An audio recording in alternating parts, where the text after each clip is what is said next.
आज आपल्याला MPSC, group C पूर्व परीक्षा 2025 मध्ये आलेले गणित आणि बुद्धिमत्तेचे प्रश्न सोडवायचे आहेत. ही पूर्ण परीक्षा 100 मार्कासाठी असते. गणित असते 10 मार्कसाठी आणि बुद्धिमत्ता असते 10 मार्कासाठी. या परीक्षेसाठी निगेटिव्ह मार्क्सची सिस्टीम आहे. म्हणजेच अ, 4 प्रश्नासाठी 1 मार्क तुमचा कमी होईल. जर गणित आणि बुद्धिमत्तेची तुम्ही व्यवस्थित तयारी केली, तर याच्यामध्ये तुम्हाला 20 पैकी 20 पण पडू शकतात. तर आपण सुरू करूया. एका संख्येची 4 पंचमांशी एक संख्या आहे, तिची 4 पंचमांश घेतलेली आहे. संख्येची 4 पंचमांश म्हणजेच किती? आता समजा आपल्याला 20 ची 4 पंचमांश काढायची आहे. तर आपण काय करतो? 4 चे 5 गुणिले 20 करतो. तसंच एक संख्या आहे, तिची 4 पंचमांश घेतलेली आहे. ती त्या संख्येच्या 60% पेक्षा 10 ने जास्त आहे. तर ती संख्या कोणती असं विचारलेलं आहे. समजा आपण ती संख्या x धरूया. ठीक आहे. आता मग तिचं 4 पंचमांश म्हणजेच मगाईसारखं आपण इथं कोणत्याही संख्येचं 4 पंचमांश काढायचं म्हणजे तिला 4/5 ने गुणायचं. मग x चा 4 पंचमांश काढला म्हणजे 4/5 गुणिले x 4/5x येईल. ठीक आहे. आता त्या संख्येचं 60% काढायचे. आता 20 चे जर 60% काढायचे असतील तर मी काय करते? 20 ला 60 चे 100 ने गुणते. तसंच मग x चे 60% किती होतील? 60 चे 100 गुणिले x म्हणजे 60 चे 100 x होतील. तर काय सांगितलेलं आहे? तर ती संख्या त्या संख्येचे 4 पंचमांश हे म्हणजे 4 पंचमांश कशाच्या बरोबर आहे? संख्येच्या 60% पेक्षा 10 ने जास्त आहे. म्हणजे याच्यामध्ये आपल्याला काय मिसळलं लागेल? 10 मिसळावं लागेल. आता आपले समीकरण तयार झाले. संख्येचे 4 पंचमांश हे त्या संख्येच्या 60% पेक्षा 10 ने जास्त आहे. आता हे समीकरण आपण सोडवूया. ठीक आहे. आता 0 0 कमी केले. 2 त्रिक 6, 2 पाची 10. आता इथे बघा छेदस्थानी इथं पण 5 आहे, इथं पण 5 आहे. फक्त इथं नाही. तर या समीकरणाला जर आपण 5 ने गुणून घेतलं तर हे छेदस्थानचं 5 निघून जातं. हे 5 कटून जाईल, हे 5 कटून जाईल आणि हे 10 गुणिले 5 येईल. ठीक आहे. याला जर 5 ने गुणलं तर हे 5 5 कटतंय. ठीक आहे. आपण डायरेक्ट लिहूया 4x बरोबर 3x अधिक 10 गुणिले 5. समीकरणाला आपण 5 ने गुणलं. त्याच्यामुळे इथलं खालचं 5 निघून गेलं. मग आता हे 3x इकडे आणूया. 4x वजा 3x बरोबर 10 गुणिले 5 किती येईल? 50 येईल. म्हणजे x बरोबर किती येईल? 50 येईल. तर ती संख्या किती येईल? 50. ठीक आहे. पर्याय क्रमांक 3. मिश्र धातू A आणि B मध्ये तांबे आणि जस्त यांचे प्रमाण दिलेले आहे. A मध्ये किती दिलेलं आहे? A मध्ये तांबे आणि जस्त यांचे प्रमाण 4:3 दिलेले आहे A मध्ये. आणि B मध्ये किती दिलेले आहे? B मध्ये 9:5 दिलेले आहे. तर त्यांनी पुढे विचारले आहे की दोन्ही मिश्र धातू समान प्रमाणात मिसळून. आता हे मिश्र धातू समान प्रमाणात मिसळायचे आणि C हा मिश्र धातू तयार करायचा आहे.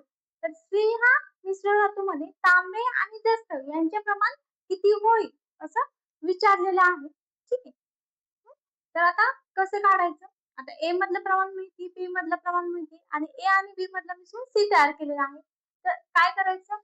A मधलं तांबे आणि B मधलं तांबे यांचं प्रमाण घ्यायचं आणि ते C मधलं तांबे काढायचं. तर आधी 9 अधिक 4 करायचं का? नाही, तसं नाही करायचं. हे प्रमाण आहे. आता इथे A मधलं प्रमाण वेगळं आहे तांब्याचं. A मध्ये टोटल आता 4 आणि 3 हे प्रमाण आहे. म्हणजे टोटल A मध्ये किती आहे? 7 आहे. 7 पैकी 4 भाग तांबे आहे. A मधलं 7 पैकी 4 भाग तांबे आहे. म्हणून 4/7 भाग तांबे A मधलं होईल. आणि आता B मधलं तांबे, तर B मध्ये बघा टोटल 9 अधिक 5 14 आहे. 14 पैकी 9 भाग तांबे आहे. म्हणजे B मधलं 9/14 भाग तांबे आहे. तर आधी आपण तांबे काढूया. तर तांबे 4/7 भाग हे A मधले आणि 9/14 भाग हे B मधले काढायचे. ठीक आहे. हे 9/14 9 अधिक 5 घेतले आपण म्हणजे 7.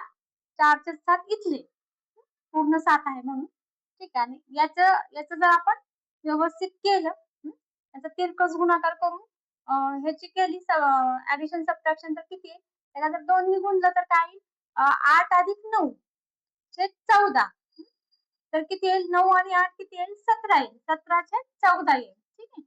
म्हणजे हे प्रमाण किती आलं? A मधलं 17. तांब्याचं प्रमाण 17 आलेलं आहे. आता जास्ताचं प्रमाण करूया. तर जास्ताचं पण तसंच 7 पैकी 3 भाग जास्त आहे. ठीक आहे. ए मधला 7 पैकी 3 भाग जास्त आहे ए मधला प्लस 14 पैकी 5 भाग हा जास्त आहे बी मधला. म्हणजेच 5 चे 14. आता याचा पण तिरकस गुणाकार करूया. किंवा तिरकस गुणाकार म्हणण्यापेक्षा त्याचा लसावी काढू. इथं काय 3 दोन्ही 6 अधिक 5. इथं छेद समान केला. याला 2 ने गुणू. 6 आणि 5 किती येईल? 11 छेद 14. ठीक आहे. 11 छेद 14. म्हणजे सी मधलं जास्ताचं प्रमाण किती आलेलं आहे? 11. आता दोघांचं पण इथं पण 14 आहे आणि इथं पण छेदात 14 आहे. त्याच्यामुळं जास्ताचं प्रमाण 11. 7 प्लस 11 हे सीचं प्रमाण. पर्याय क्रमांक 2. ठीक आहे. पुढचं गणित आहे. सरळ व्याजाने 5,000 रुपयाची रक्कम 3 वर्षात 5,600 रुपये होते. आता या एकाच वाक्यात काय काय सांगितलंय बघा बरं. तर मुद्दल किती आहे? मुद्दल आहे 5,000 रुपये. ठीक आहे. आणि 3 वर्षात म्हणजेच काय झालं? मुदत झाली. मुदत किती दिली आहे? 3 वर्षे. ठीक आहे. आणि रास दिलेली आहे. रास म्हणजे 5,600 रुपये रास आहे. हं? रास म्हणजे टोटल रक्कम 5,600 रुपये म्हणजेच सरळ व्याज याच्यावरून आपल्याला काढता येईल. सरळ व्याज बरोबर काय? रास वजा मुद्दल. ठीक आहे. रास किती आहे? 5,600 आहे आणि मुद्दल किती आहे? 5,000 आहे. तर आपल्याला सरळ व्याज मिळालेलं आहे. सरळ व्याज किती आहे? 600 रुपये आहे. ठीक आहे. एवढं सगळं आपल्याला पहिल्या वाक्यावरून मिळालेलं आहे. ठीक आहे. तर आता त्यांनी पुढे विचारलेलं आहे, जर व्याजदरात 3% वाढ केली. व्याजदरात त्यांनी वाढ केलेली आहे 3%. तर या मूळ रकमेची 3 वर्षानंतर किती रुपये होतील? ठीक आहे. दरामध्ये वाढ केल्यानंतर सगळं याच किमती ठेवायच्या. फक्त त्यांना रास किती होईल ते विचारलेलं आहे. ठीक आहे. मग आता इथे बघा पहिल्या ह्याच्यामध्ये आपल्याला मुद्दल आहे, व्याज आहे, मुदत आहे. फक्त दर नाहीये. तर दर आपल्याला आरामात काढता येईल. आपल्याला माहिती सरळ व्याज बरोबर काय मुद्दल, दर आणि मदक भागिले 100. आता हे मुद्दल किती आहे? मुद्दल आहे 5,000 रुपये. दर माहिती नाही आपल्याला आणि काय? यश 3 वर्ष. भागिले 100 आणि सरळ व्याज किती होतं? सरळ व्याज आहे 600 रुपये. आता या ठीक आहे. आता हे इकडं नेऊया. ठीक आहे. आता हे 100चे हे शून्य कमी करूया. ठीक आहे. आता हे किती होईल? 150 होईल. 600 बरोबर 150 गुणिले दर. आता हे जे 150 आहे ते इकडे येईल. 600 छेद 150 हे कमी होईल. मग 15 एक 15, 15 चौक 60. दर बरोबर किती आला? दर बरोबर 4% आलेला आहे. ठीक आहे. आता काय सांगितलेलं आहे? ह्या 4% दर दर किती टक्क्यांनी वाढवायचा आहे? हा 4% दर 3% वाढवले. म्हणजे 4 अधिक 4 3 बरोबर किती? 60% दर झालेला आहे आणि आता सगळं तेच आहे. मुदत पण तेवढीच आहे. मुद्दल पण तेच आहे. फक्त आपल्याला व्याज काढायचं आहे. ठीक आहे. सगळ्या किमती आहेत. मग परत व्याज किती? आपलं मुद्दल किती आहे? 5,000 आहे. मुदत 3 वर्ष आहे आणि त्याला दर आहे 7. ठीक आहे. 7% भागिले 100 हे व्याज विचारलेलं आहे. ठीक आहे. आता याचा गुणाकार करूया. 7 त्रिक 21, 21 पाचा 105, 1,050 हे झालं आपलं व्याज. ठीक आहे. आणि आपल्याला काय विचारलेलं आहे? 3 वर्षानंतर ती रक्कम किती आहे? तर त्याच्यामध्ये आपण रास काढूया. हे व्याज झालं. त्याच्यामध्ये आधी 5,000 मिसळूया म्हणजे आपली रास येईल. 0,506 6,050 रुपये येईल. ठीक आहे. 6,050 हे आपलं उत्तर आहे. गणित आहे. 10 स्त्रिया एक काम 7 दिवसात पूर्ण करतात. ठीक आहे. 10 स्त्रिया ते एक काम 7 दिवसात पूर्ण करतात. तेच काम 10 मुले 14 दिवसात पूर्ण करतात. ठीक आहे. तर आता काय विचारलेलं आहे? 5 स्त्रिया. त्या स्त्रियांची संख्या कमी केलेली आहे. मग जर समजा 10 स्त्रिया ते काम 7 दिवसात करत असतील, तर मग 5 स्त्रिया ते काम किती दिवसात करतील? ते काम 14 दिवसात करतील. 7 दोन्ही 14 बरोबर अर्धे अर्धे केले ना. हे जर अर्धे केलं तर त्यांना काम करायला दुप्पट दिवस लागतील ना. म्हणजे 7 गुणिले 2 14 दिवस लागतील. ठीक आहे. तर मग त्यांनी किती दिलेले आहेत? 5 स्त्रिया दिलेल्या आहेत आणि परत 10 मुली दिलेल्या आहेत. तर त्या दोघांना पण 14-14 दिवस ते पूर्ण काम करायला लागणार आहे. ठीक आहे. तर आता ह्या दोघांनी मिळून जर केलं, तर त्या 14च्या अर्धे दिवस दोघांना पण लागेल. हां? ह्या दोघांनी मिळून केलं तर त्यांना किती? 7 दिवस लागतील. ठीक आहे. तेच आपलं उत्तर आहे. पर्याय क्रमांक 2. एक्झाम्पल आहे. 2 क्रमांकात विषम संख्यांचा वर्गातील फरक 112 आहे. ठीक आहे. त्यापैकी लहान संख्येचा वर्ग किती? लहान संख्येचा वर्ग विचारलेला आहे. तर विषम संख्येचा वर्ग अर्थातच विषम असेल. त्याच्यामुळे समसंख्यांचे पर्याय आपण कॅन्सल करूया. हे 2 तर पर्याय येणार नाही. आता इथे बघा 625 हा लहान संख्येचा म्हणजे 25 चा वर्ग आहे आणि 729 हा 27 चा वर्ग आहे. ठीक आहे. या दोन्हीपैकी एक पर्याय आहे. मग आता इथे जर लहान संख्या 25 म्हणलं आणि मोठी संख्या जर 27 म्हणलं तर 729 वजा 625 करूया. किती येईल? 4 येतं, 0 येतं, 104 येतं यांच्यातला फरक. त्यामुळं हा पण पर्याय येणार नाही. मग पर्याय क्रमांक आपला 3 येईल. तरी पण आपण खात्री करूया. मोठी संख्या किती येईल? 29 येईल आणि लहान संख्या किती येईल? 27 येईल. 29 चा वर्ग 841 वजा 27 चा वर्ग इथे दिलेला आहे 729. ही जर वजाबाकी करून बघितली 2 इथे किती येईल? 3 येईल. इथे 1 आणि 1 112. त्यांच्यातला फरक बरोबर 112 येतो. त्याच्यामुळे पर्याय क्रमांक आपला 3 येईल. ठीक आहे. पुढचं गणित हे आहे. आता इथे बघा 0.11 चा वर्ग वजा 0.01 चा वर्ग आहे. दोघांचा वर्ग करून वजा करत बसण्यात खूप वेळ जातो. त्याऐवजी आपण काय करूया? इथे एक सोपी ट्रिक वापरूया. a वर्ग वजा b वर्ग आपल्याला माहिती हा फॉर्म्युला काय येतो? a अधिक b आणि a वजा b येतो. तर तेच आपण इथे वापरूया. a म्हणजे काय? 0.11 0.11 अधिक 0.01 करूया आधी. हे a अधिक b a अधिक b झालं आणि 0.11 वजा 0.01 करूया. हे a वजा b झालं. ठीक आहे.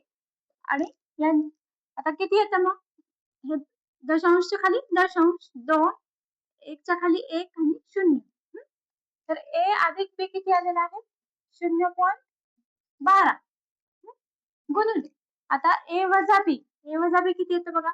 दशांशच्या खाली दशांश 1 वजा 1 0 आणि 1 मधून 0 गेले 1 0.1 0.1 आलं.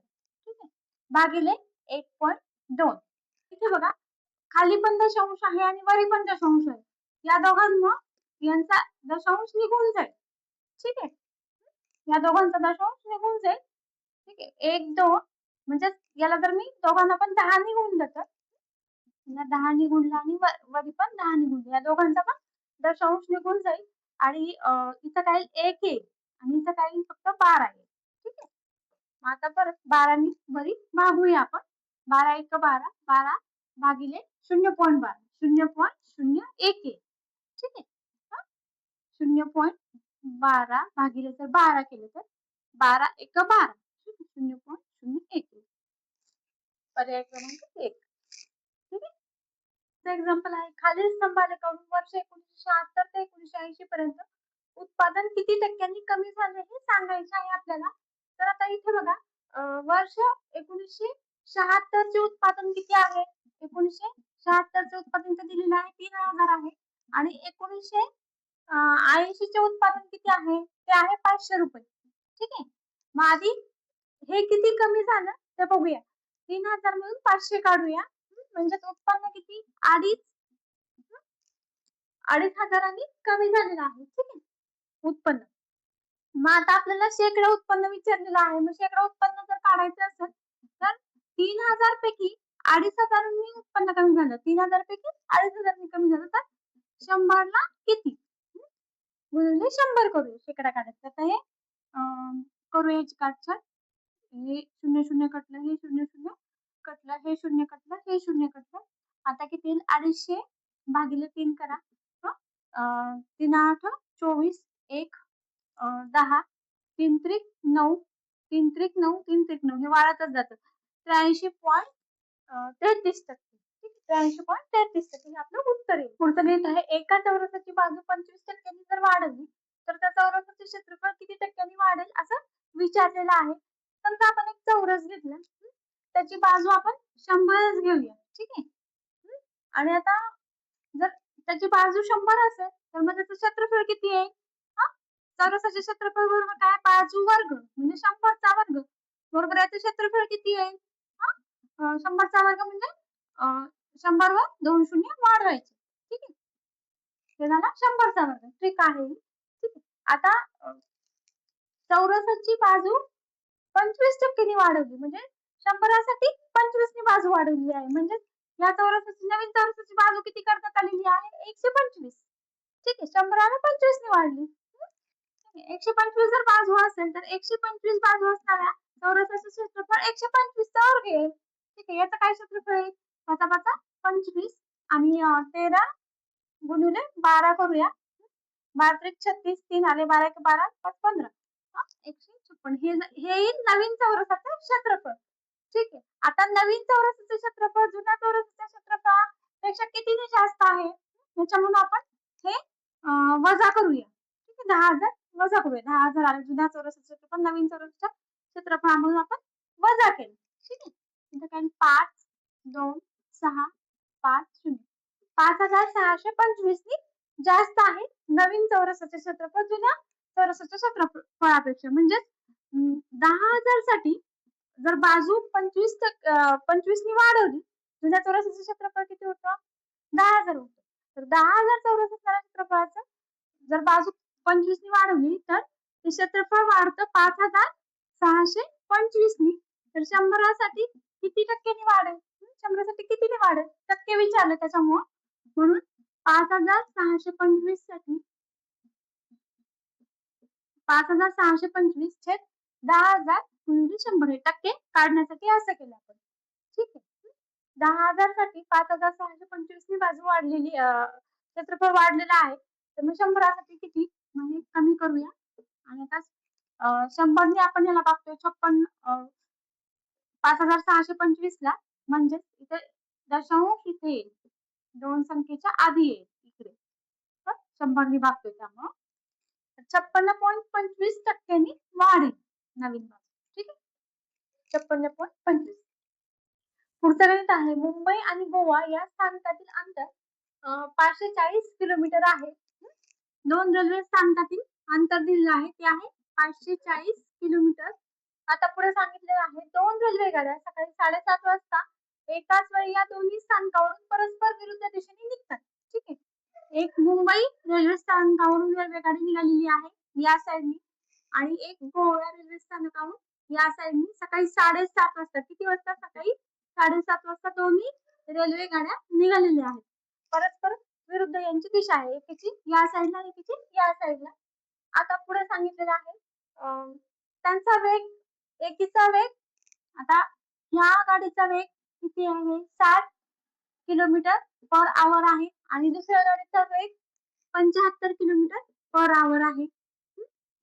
तर आता पुढे विचारलेलं आहे त्यांनी तर या दोन्ही गाड्या एकमेकांना किती वाजता भेटतील? ठीक आहे. ही 60 किलोमीटर निघाली, ही 75 किलोमीटर निघाली. आता सकाळी 7:30 वाजता निघाल्यात म्हणजे एके ठिकाणी या कुठेतरी भेटणार आहे.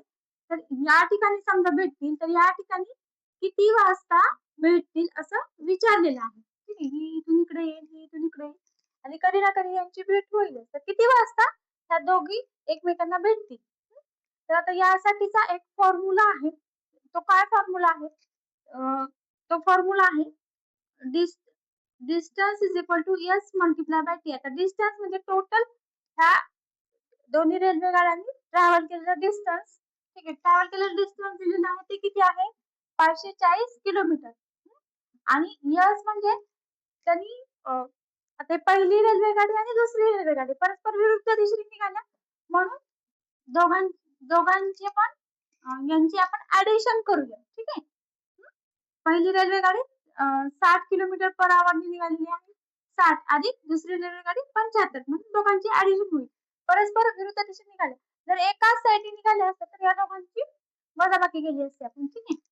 मल्टिप्लाय बाय आता टी म्हणजे हा टाइम त्यांना कोणत्या वेळेस त्या भेटतील त्याचा हा टाइम निघणार आहे.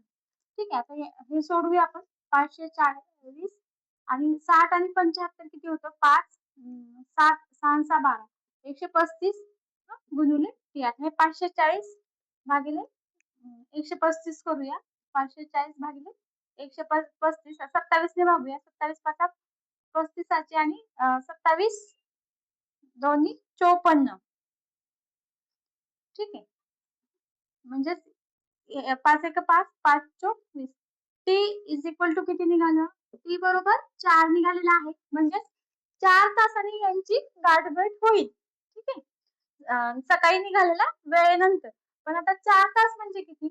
तर आता किती वाजता विचारलेलं आहे? ह्या निघाल्यात सकाळी 7:30 वाजता. मग 7:30 च्या पुढे 4 तास मोजा. 7:30 ते 8:30, 8:30 ते 9:30, 9:30 ते 10:30, 10:30 ते 11:30. म्हणजे सकाळी 11:30 वाजता या भेटतील. ठीक आहे. पर्याय क्रमांक 4. ठीक आहे.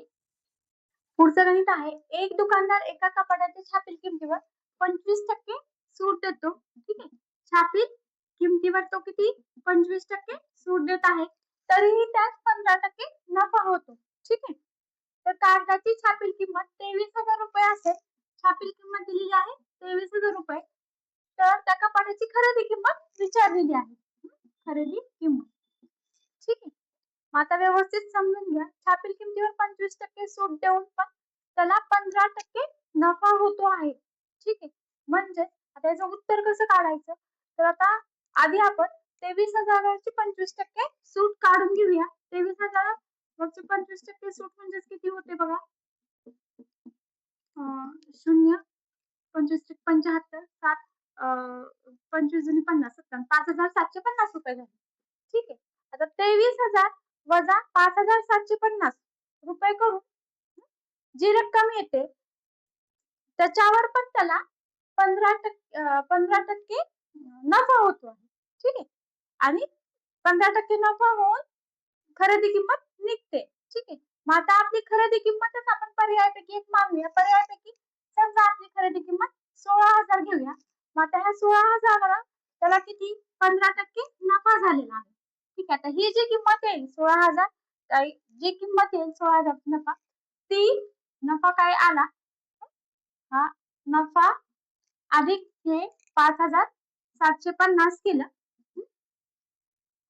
तर जी काही रक्कम येईल ती जर आपण 23,000 वजा केली तर ती बरोबर 16,000 यायला पाहिजे. ठीक आहे. करून बघूया. येते का बघूया. जर नाही आलं तर ती आपली खरेदी किंमत 16,000 नाही. आपण दुसरा पर्याय घेऊ. ठीक आहे. इथे बघा 0 कट होईल. खरेदी किंमत काढतोय आपण. खरेदी किमतीवरचा नफा काढतोय. 0 50 90 9 15 आणि 9 24 2400 झालं. 2400 अधिक 5,750 करूया. 0 5 11 1 7 1 8 8,150 8,150 कशामधून काढायचे 23,000 मधून 8,150 काढूया. 0 10 5 इथे 9 इथं 9 आले. आता 9 मधून परत 1 गेले 8 आले. ठीक आहे. आता इथं 2 झाले. 12 मधून 8 गेले 4 आणि इथं 1 14,850 आलं. हे आलं का 16,000 बरोबर? नाही. त्यामुळे आपला पर्याय क्रमांक 1 नाही. आता सेम असंच आपण दुसऱ्या पर्यायाच्या बाबतीत करूया. ठीक आहे. 15,000साठी. ठीक आहे. 15,000 ही सूट बघूया. 15,000 गुणिले 15 छेद 100 15% सूट घेऊया 15,000 पण सेम आताच्या सारखं 15,000 15 पाचशे 25 येईल. 2,250 अधिक 5,750 करायचं. 0 10 0 10 8 8,000 आलेला आहे. ठीक आहे. आता 23,000 इथल्यासारखंच 23,000 8,000 वजा करा. 0 23,000 8,000 वजा केले किती आलं? इथे 5 येईल 15,000 आलं. ठीक आहे. बरोबर 15,000 आलेलं आहे. ठीक आहे. आपला पर्याय क्रमांक 2 आलेला. ठीक. आदित्य घरापासून उत्तरेकडे चालत जात आहे. काही वेळाने तो उजवीकडे वळतो. ठीक आहे. आता इथे आपण काय करूया आधी इथे दिशा दिली आहे वरची उत्तर त्याच्या अपोजिट दक्षिण त्याच्या उजव्यासाठी इथे पूर्व आणि पश्चिम. पहिल्यांदा काय करतो तो उत्तरेकडे चालत जात आहे. ठीक आहे. म्हणजे तो असा जात आहे या साईडला उत्तर आहे. ठीक आहे. आता तो उजवीकडे वळतो म्हणजे उजवी म्हणजे आता माझी ही साईड. मी लिहिते त्या हाताने. उजवीकडे वळतो. ठीक आहे आणि थोडे पुढे जाऊन डावीकडे वळतो. ठीक आहे. आता माझं इकडं तोंड आहे. डावीकडे म्हणजे या हाताला. इकडे डावीकडे वळतो. हां. शेवटी 1 किलोमीटर चालल्यानंतर पुन्हा डावीकडे वळतो. असं तोंड नाही परत डावीकडे वळला असं. ठीक आहे. तर आता तो कोणत्या दिशेने चालत आहे म्हणजे या दिशेने चालत आहे. ही कोणती दिशा आहे बघा बरं इथे. ही आहे पश्चिम दिशा. ठीक. पश्चिम आपलं उत्तर. ठीक. पुढचं गणित आहे. राम, श्याम आणि जॉन यांच्या 5 वर्षापूर्वीच्या वयाची सरासरी 16 वर्ष होती. ठीक आहे. आणि तर 5 वर्षानंतर त्यांची वयाची सरासरी विचारलेली आहे. 5 वर्षानंतरची विचारलेली आहे. नेहमी लक्ष करायचं काय विचारलेलं आहे. आता 5 वर्षापूर्वीची सरासरी 16 वर्ष आहे म्हणजे 5 वर्षापूर्वी वयांची बेरीज किती असेल? तर आपण सरासरी नेहमी कशी काढतो? सरासरी बरोबर काय असते? वयांची बेरीज भागिले किती जण आहेत तेवढे. मग आता इथे वयांची सरासरी दिलेली आहे. सरासरी किती दिलेली आहे? 16 दिलेली आहे. वयांची बेरीज आपल्याला काढायची आहे आणि 3. तर काय करायचं 16 ला 3 ने गुणायचं म्हणजे वयांची बेरीज निघेल. 16 गुणिले 3 किती होतं?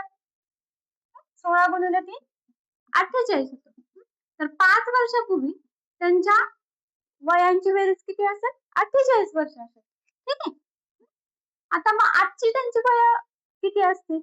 तर आजच्या वयाची बेरीज किती असेल? तर 5 वर्षापूर्वीची वय दिलेली आहे. तिघांची वय आहेत. म्हणजे आपल्याला काय करावं लागेल? 5 गुणिले 3 त्याच्यामध्ये ऍड करावं लागेल. 5 गुणिले 3 कशामुळं? कारण तिघं आहेत आणि 5 वर्ष मागची वय आहे त्याच्यामुळे. ठीक आहे. म्हणजे 15 वर्ष त्याच्यामध्ये ऍड करावं लागेल. तर ही आजची बेरीज आहे. म्हणजे किती 48 अधिक 15 केली तर आजच्या वयाची बेरीज आहे. आणि 5 वर्षानंतरच्या वयाची बेरीज कशी? तर 5 वर्षानंतर अजून 5 वर्ष पुढे सगळ्यांची म्हणजे 5 गुणिले 3 अजून करावं लागेल 5 वर्षानंतरसाठी.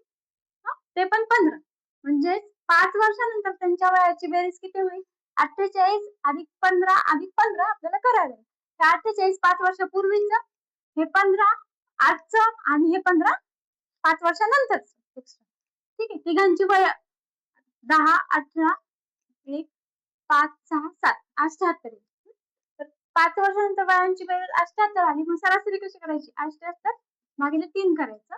ठीक आहे. 3 दोन्ही 6 आणि 3 3 सखा 18 26 वर्ष येईल. पर्याय क्रमांक 3. पुढचं एक्झाम्पल आहे. खालीलपैकी कोणता पर्याय अक्षरमाला पूर्ण करेल?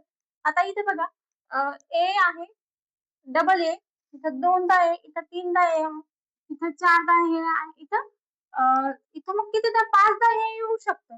ठीक आहे. हां, 5दा ए येईल. पण आता इथं लास्टला काय दिलेलं आहे? बी दिलेलं आहे. लास्टला बी दिलं म्हणजे इथं बी यायची पॉसिबिलिटी जास्त आहे. इथं बी, इथं बी, इथं बी आणि आता इथं बघा इथे 4दा ए आहे. म्हणजे तिथं या अक्षरमालेमध्ये इथे 5दा ए येऊ शकतं आणि 1दा बी. ठीक आहे. म्हणजे आपली अक्षरमाला पूर्ण झाली. 2दा ए, 1दा बी, 3दा ए, 1दा बी, 4दा ए, 1दा बी, 5दा ए, 1दा बी. म्हणजे आपला पर्याय कोणता पाहिजे? बी, बी, बी, ए. आहे का इथे बघा बरं तुमचं? तर पर्याय क्रमांक 4 आहे. ठीक आहे. पुढचा प्रश्न आहे. खालील अंकमालिका पूर्ण करा. अंकमालिका सोडवताना पहिल्यांदा आपण काय करतो? पहिला पर्याय फरक घेऊन बघतो. आता 5 आणि 3.75 मधला फरक काढूया. तो किती येतो बघा. इथे 4 येईल. हां, इथे 10, इथे 9 आणि इथं 10. 10 मधून 5 गेले 5, 2 आणि इथे 1. 1.25 आला या दोघांमधला फरक. आता या दोघांमधला बघूया 6.25 आणि 5 मधला. तर हा एकदम तोंडीचा आहे. 1.25च येतो हा पण फरक. आता याच्यामधला पण फरक घेतला तर तो पण 1.25 येतो आणि याच्यामधला जर फरक घेतला तर तो पण 1.25 येतो. फरक सारखा येतो म्हणजे पुढची संख्या 8.75 अधिक 1.25 केलं की पुढची संख्या येऊन जाईल. करूया 10, 7, 10 आणि 9 ने 10. 10.00 ही पुढची संख्या येईल. आहे का पर्याय बघा. पर्याय क्रमांक 4. पुढचा एक्झाम्पल आहे. विद्यार्थी जुनी माहिती गोळा करतो आणि नव्या माहितीची तुलना करतो.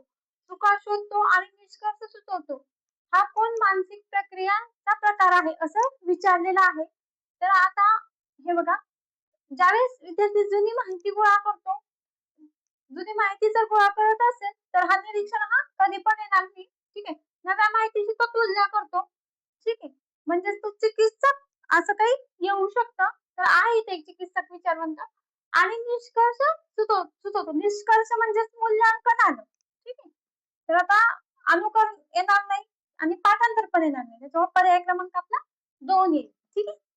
पुढचा प्रश्न आहे, खालील संख्या मालिकेत प्रश्नचिन्हाच्या जागी कोणती संख्या येईल? आता मगाशीच सांगितलंय संख्या मालिका सोडवताना काय करायचं, पहिल्यांदा फरक घेऊन बघायचा. 197 आणि 170 मधला जर आपण फरक घेतला तर तो 27 येतो. तसंच आता 226 आणि 197 मधला फरक घेतला तर तो 29 येतो. आता या दोघांमधला फरक 31 येतो. म्हणजेच प्रश्नचिन्ह आणि 257 यांचा मधला फरक 33 यायला पाहिजे. आता पुढची संख्या प्रश्नचिन्हाच्या वरती कशी करायची? 257 अधिक 33 करायचं. ठीक आहे. 10 0 इथे 9 येईल, 290 येईल उत्तर. आहे का? पर्याय क्रमांक 2 येईल. प्रश्न आहे, खालील आकृतीमध्ये किती त्रिकोण आहेत? ठीक आहे. तर या टाईपच्या आकृतीमध्ये त्रिकोण मोजायचे असतील तर त्रिकोण करणाऱ्या या सगळ्या लाईन्स मोजून काढायच्या. या किती लाईन्स आहेत? 1 2 3 4 5 आणि 6. ठीक आहे. म्हणजेच आपल्या n बरोबर किती? 6 घ्यायचं आणि आता त्रिकोण मोजायचा फॉर्म्युला आहे n वजा 1 छेद 2. आता इथे n म्हणजे 6 आहे. 6 6 वजा 1 छेद 2. आता इथे बेत्रिक 6. ठीक आहे. आता इथं 3 गुणिले 6 वजा 1 किती येईल? 5. 15 येईल. तर एकूण त्रिकोण किती आहेत मग? 15. त्रिकोण मोजत असण्यात खूप वेळ जातो. त्यापेक्षा या फॉर्म्युलाने सोपं जातं. पुढचं एक्झाम्पल आहे, स्पंदनने 120 पानांच्या एका पुस्तकाचा 6 भाग वाचला असेल तर त्यांनी त्या पुस्तकाची किती पाने वाचले नाही? म्हणजे 120 पानांचे 6 भाग केले. तर आता 120 पानांचे जर आपण एक भाग समजा 10चा केला. एक भाग जर 10चा केला, 10 पानांचा केला, तर त्याचे 10 भाग जर केले तर त्याचे 10वा भाग 120 होतो. मग 6वा भाग म्हणजे किती? 60 पाने. ठीक आहे. मग 120 पैकी 60 पाने वाचले म्हणजे किती उरले? 60 पाने. ठीक आहे. पुढचं एक्झाम्पल आहे, एका सांकेतिक भाषेत थँक्सला SKNTHA लिहिले असेल तर त्याच सांकेतिक भाषेत स्टुपिडला कसे लिहाल? ठीक आहे. आता थँक्स साठी त्यांनी काय केले आहे? SKNTHA केलेलं आहे. म्हणजेच काय केलेलं आहे बघा इथे बघा. THA थँक्सचं जे लास्ट THA. आता हे THA लास्टला लिहिलेलं आहे. ठीक आहे. पहिले 3 लास्टला लिहिले. THA. तसंच आपण आता हे स्टुपिडचं STU इथे लिहिलंय. STU आणि आता लास्टचं जे हे SKN सुलट्या क्रमाने लिहिलेलं आहे. तसंच मग आता आपण SKN इथं पण तसंच करूया. हे SKN इथं पण हे DIP सुलट्या क्रमाने लिहूया. DIP DIPSTU कोणता पर्याय आहे? पर्याय क्रमांक 2. ठीक आहे. पुढचं एक्झाम्पल आहे, राणी आणि सुरेश एक जोडपं आहे. ठीक आहे. राणी आणि सुरेश एक जोडपं, त्यांना मेघा आणि दीप्ती अशा 2 मुली आहेत. ठीक आहे. मेघा आणि दीप्ती ह्या राणी आणि सुरेशच्या मुली आहेत आणि ह्या बहिणी आहेत. मेघा आणि दीप्ती. दीप्तीचे लग्न अनुराग सोबत झालेले आहे. दीप्ती आणि अनुराग हे नवरा बायको आहेत. ठीक आहे. जो गरिमा आणि तुषार यांचा मुलगा आहे. गरिमा आणि तुषारचा मुलगा कोण आहे? अनुराग आहे. गरिमा तुषार नवरा बायको, त्यांचा मुलगा अनुराग. ठीक आहे. निधी अनुरागची मुलगी आहे. निधी अनुरागची मुलगी म्हणजे दीप्ती आणि अनुरागची मुलगी निधी आहे. ठीक आहे. कोमल ही अनुरागची बहीण आहे. अनुरागची बहीण म्हणजे कोमल, ती गरिमा आणि तुषार यांचीच मुलगी होईल ना. ठीक आहे. जिचे लग्न हर्षिसचे झाले आहे. कोमलचे लग्न कोणाशी झालेले आहे? हर्षिसशी झाले आहे. त्यांना अमन आणि प्रेम अशी 2 मुले आहेत. कोमल आणि हर्षित हे दोघं नवरा बायको आहेत. या दोघांना अमन आणि प्रेम अशी 2 मुलं आहेत. ठीक आहे. प्रेम हा गरिमा व तुषार यांचा नातू आहे. ठीक आहे. हा प्रेम गरिमा आणि तुषार यांचा नातूच होईल ना, कारण हा त्यांच्या मुलीचा मुलगा आहे त्यामुळे आहे. ठीक आहे. आता पुढे आपण कुठे होतो? प्रेम हा गरिमा व तुषार यांचा नातू आहे. आता पुढे तर दीप्ती व कोमल यांचे नाते काय विचारलेलं आहे. दीप्ती आणि कोमल यांचं नातं विचारलेलं आहे. ही आहे दीप्ती आणि ही आहे कोमल. इथे बघा, आता दीप्तीचा नवरा अनुराग आहे आणि अनुरागची बहीण कोमल आहे. ठीक आहे, म्हणजे नवऱ्याची बहीण आहे. दीप्तीच्या नवऱ्याची बहीण म्हणजे कोमल आहे. नवऱ्याची बहीण म्हणजेच कोण असते, ती नणंद असते. ठीक आहे, म्हणजे दीप्ती दीप्ती आणि कोमल यांचं नातं नणंद आणि भाऊचे असं आहे. ठीक आहे, तर पर्याय क्रमांक 2. ठीक आहे, आवडला असेल तर लाईक आणि सबस्क्राईब करायला विसरू नका. हे जर प्रॉब्लेम्स तुम्हाला समजले असतील तर कमेंट मध्ये 2024 असं टाईप करा, जेणेकरून मी 2024 चा मॅथ्स आणि बुद्धिमत्तेचा पेपर परत तुमच्यासाठी सोडवू शकेल.